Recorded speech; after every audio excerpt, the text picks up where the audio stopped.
Om Swastiastu, selamat pagi anak-anak. Pada pagi hari ini kita akan melanjutkan materi tentang sudut pada dimensi 3. Nah, sebelum kalian masuk ke materi sudut, di sini ada materi prasyarat ya. Dan ingat kembali tentang sinus, kosinus, dan tangen. Di sini ada segitiga siku-siku. Perhatikan tabel, sudah ada sudut-sudut istimewa dari 0 derajat sampai 90 derajat ya. Untuk sinus 0 itu adalah 0, sinus 30 itu setengah, sinus 45 itu setengah akar 2, sinus 90 itu setengah akar 3, dan 90 itu adalah 1. Untuk kosinus itu nilainya kebalikan dari sinus ya. Untuk cos 0 derajat itu 1, 30 derajat setengah akar 3, 45 itu setengah akar 2, 60 derajat setengah, cos 90 derajat itu 0. Dan untuk tangen tinggal dibagi ya, tangen itu sin per cos, jadi 0 bagi 1, untuk 0 derajat itu 0, kemudian tangen 30 derajat itu sepertiga akar 3, kemudian untuk 45 derajat tangennya itu 1, 60 derajat itu akar 3, dan 90 derajat itu tak terdefinisikan karena 1 dibagi 0 ya, tidak terdefinisikan. Nah, perhatikan untuk segitiga siku-siku di sini ada sudut alfa ya. Diingat untuk sinus itu adalah demi depan sudut per miring sudut. Dilihat di sini sudutnya, depan sudut itu adalah Y, miring sudut itu adalah R. Kemudian cos itu sami, samping per miring. Samping sudut itu adalah si X, miring sudut adalah si R. Jangan sampai tertukar sampingnya itu dengan miring ya. Kalau sisi miring itu tetap sisi yang berada di hadapan sudut siku-siku. Itu namanya sisi miring. Kemudian untuk tangen itu desa, depan, samping. Depannya Y, sampingnya X. Jadi untuk materi prasyaratnya diingat kembali tentang sudut-sudut istimewa ya dan segitiga siku-siku. Kita masuk ke yang pertama, sudut antara garis dan garis. Perhatikan, ada kubus ABCDEFGH dengan panjang rusuk 8 cm dan alfa adalah sudut antara garis AD dengan HB.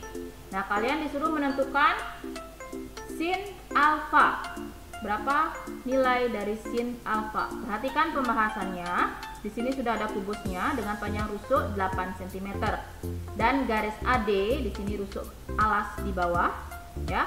Kemudian garis HB yang merah ini adalah diagonal ruang dari kubus. Nah, caranya kalian proyeksikan garis AD menuju garis BC ya, karena dua garis ini garis yang sejajar. Ya, letaknya pada bidang di bawah, bidang alas yang di bawah. Jadi letak si sudut alfa adalah perpotongan antara garis HB dengan garis BC. Sudut alfanya di sini. Nah, untuk membentuk segitiga siku-siku, jadi kalian harus pasang atau tarik garis bantu dari C menuju H. Nanti akan terbentuk segitiga HCB. Segitiga HCB, siku-siku di C. Kita keluarkan gambarnya. Nah, segitiga siku-siku HCB dengan panjang rusuk BC itu adalah 8 cm.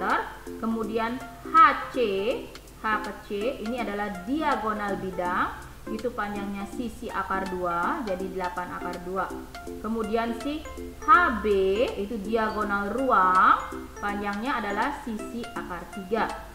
Jadi untuk mencari sin alfa, ingat sin adalah depan per miring. Depan sudut itu 8 akar 2, per miring sudut adalah 8 akar 3. Jadi sin alfa ini 8 dengan 8 dimudahkan, sisanya akar 2 per akar 3. Karena penyebut masih dalam bentuk akar, maka kita rasionalkan kali dengan akar 3 per akar 3. Jadi pembilangnya di sini akar 2 kali akar 3 menjadi akar 6. Kemudian penyebutnya akar 3 kali akar 3 itu adalah akar 9, itu sama dengan 3. Jadi sin alfa itu sama dengan 1/3 akar 6. Nah, kemudian untuk sudut antara garis dan bidang. Nah, perhatikan, diketahui limas beraturan TABCD dengan rusuk alas 2 cm dan rusuk tegak akar 3 cm. Tentukan nilai tangen sudut antara rusuk TD dan bidang alas ABCD. Perhatikan pembahasannya. Di sini untuk rusuk tegak itu yang berdiri ini ya. Jangan sampai keliru memasangkan rusuk tegak. Ini namanya rusuk tegak, ya. Ini rusuk alasnya di bawah.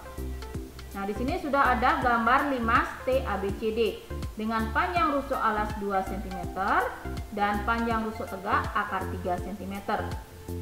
Nah, kalian disuruh menentukan nilai tangen sudut antara rusuk TD dengan bidang alas, ya. TD yang merah dan bidang alasnya yang ini. Sudutnya di mana? Nah, sudutnya alfanya letaknya di sini, ya. Jadi kita potong ini menjadi segitiga TPD, ya. Segitiga TPD dengan TP adalah tinggi si limas. Kita keluarkan dulu, ya. TP tinggi limas, P ke D adalah setengah diagonal bidang, ya. Kemudian T ke D itu rusuk tegaknya. Jadi untuk setengah diagonal bidang, karena di sini 2 berarti 1 akar 2, ya.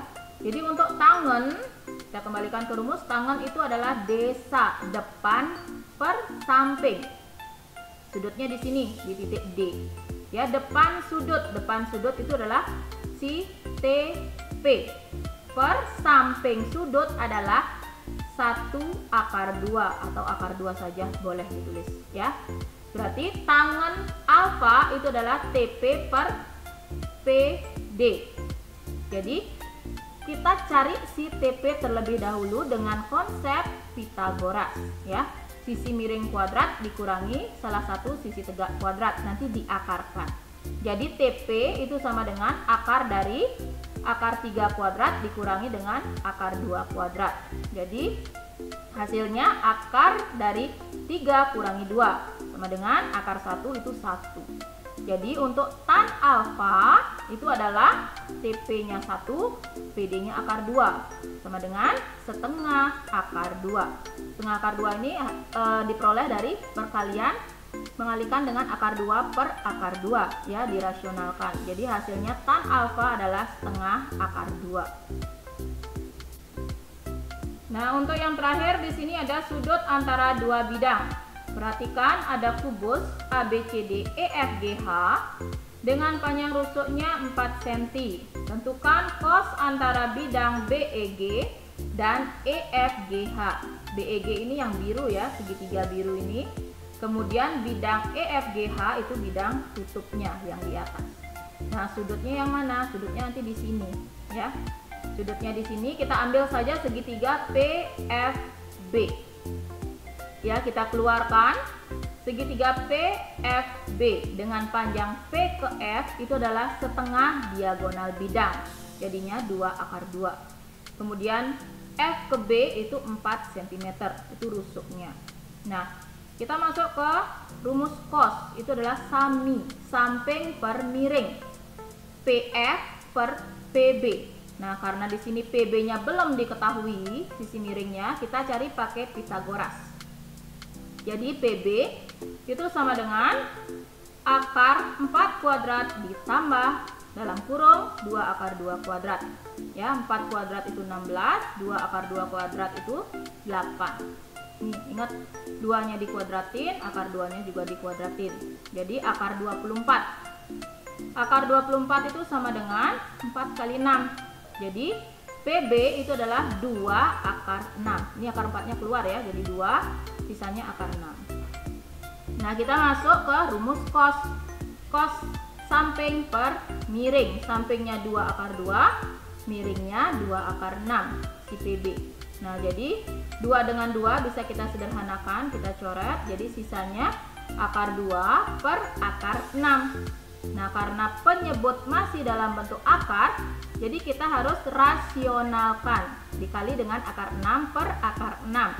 Jadinya akar 12 per akar 6 kali akar 6 itu akar 36. Hasilnya 6. Jadi akar 12 per 6 itu sama dengan, ini masih bisa kita pecah ya. Akar 12 ini menjadi 4 kali 3. Menghasilkan 2 akar 3 per 6. Jadi hasil akhirnya untuk cos alfa itu adalah 1/3 akar 3. Nah, sekian dulu materi kita untuk hari ini. Berarti materi untuk bab 1 dimensi 3 itu sudah selesai ya. Jika ada yang kurang dimengerti atau dipahami, silahkan bertanya. Sekian dulu dan selamat belajar.